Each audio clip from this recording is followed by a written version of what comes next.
آج کی کہانی صرف ایک شخص کی نہیں بلکہ ہر اس ماں باپ کی ہے جو اپنے بیٹے کو بیرون ملک اس امید سے رخصت کرتے ہیں کہ وہ وہاں کچھ بنے گا، کچھ سیکھے گا اور ایک دن واپس لوٹے گا کامیابیوں کا تاج پہن کر، لیکن قسمت کو کچھ اور ہی منظور ہوتا ہے۔ ناظرین، یہ کہانی ہے ظفر اقبال کی منڈی بہاولدین کا، ایک چھوٹے سے گاؤں سے تعلق رکھنے والا اس نوجوان کو جو اپنے خوابوں کا تعاقب کرتے کرتے فرانس پہنچ گیا، لیکن جس کا خواب ایک دن سفید کفن میں لپٹ کر ماں کی گود میں ٹوٹ گیا۔ واقعے کی تفصیلات بتاتا چلوں۔ ظفر اقبال 12 سال پہلے صرف ایک نوجوان طالب علم تھا، ایک بہتر مستقبل، معیاری تعلیم اور روشن زندگی کا خواب لیے فرانس روانہ ہوا۔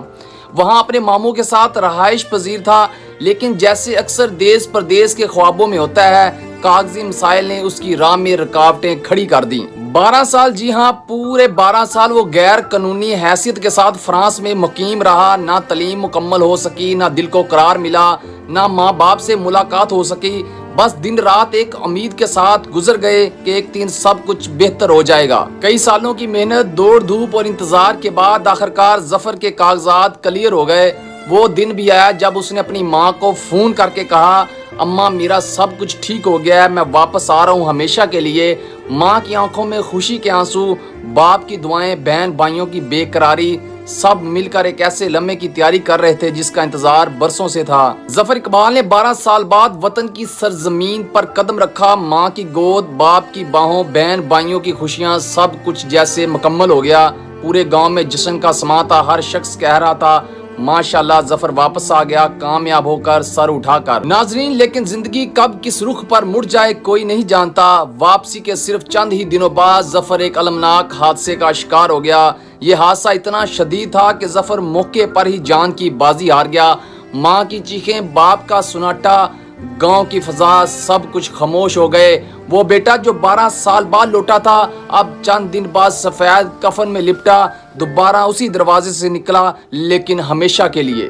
ظفر کی میت جب گھر پہنچی، ماں نے کفن کھولا، چہرہ چوما اور بس اتنا کہا، پتر تو پردیس میں بچ گیا پر اپنے دیس میں مر گیا۔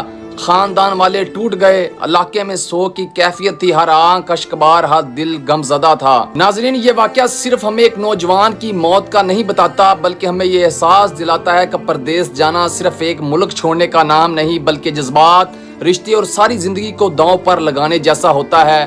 ہزاروں نوجوان آج بھی یورپ، مشرق وسطیٰ میں یا امریکہ میں اسی امید کے ساتھ بسے ہوئے ہیں کہ ایک دن لوٹیں گے، مگر یہ وعدہ ہر بار پورا نہیں ہوتا۔ ناظرین، ظفر اقبال تو چلا گیا لیکن اس کا درد، اس کا خواب، اس کی جدائی، اس کی موت ہمیں یہ سکھا کر گئی ہے کہ زندگی کبھی کبھی بہت دیر کر دیتی ہے اور کبھی کبھی بہت مختصر ہو جاتی ہے۔ خدارا جو نوجوان پردیس میں ہیں ان سے رابطے میں رہیں، انہیں اپنائیت کا احساس دلاتے رہیں، کیونکہ ان کی سب سے بڑی ضرورت پیسہ نہیں بلکہ ایک آواز، ایک اپنائیت، ایک گھر کی خوشبو ہے۔ یہ کہانی تھی ایک ایسے نوجوان کی جو اپنی زندگی کے سب سے خوبصورت لمحے میں ہمیں چھوڑ گیا۔ ایسی مزید سچی، دل کو چھو لینے والی کہانیوں کے لیے ہمارے چینل کو لازمی سبسکرائب کریں، شیئر کریں تاکہ اور لوگ بھی ان کہانیوں سے سبق حاصل کر سکیں، اور دعا کریں کہ کوئی اور ماں ظفر کی ماں جیسا دکھ نہ دیکھے۔ شکریہ، اللہ حافظ۔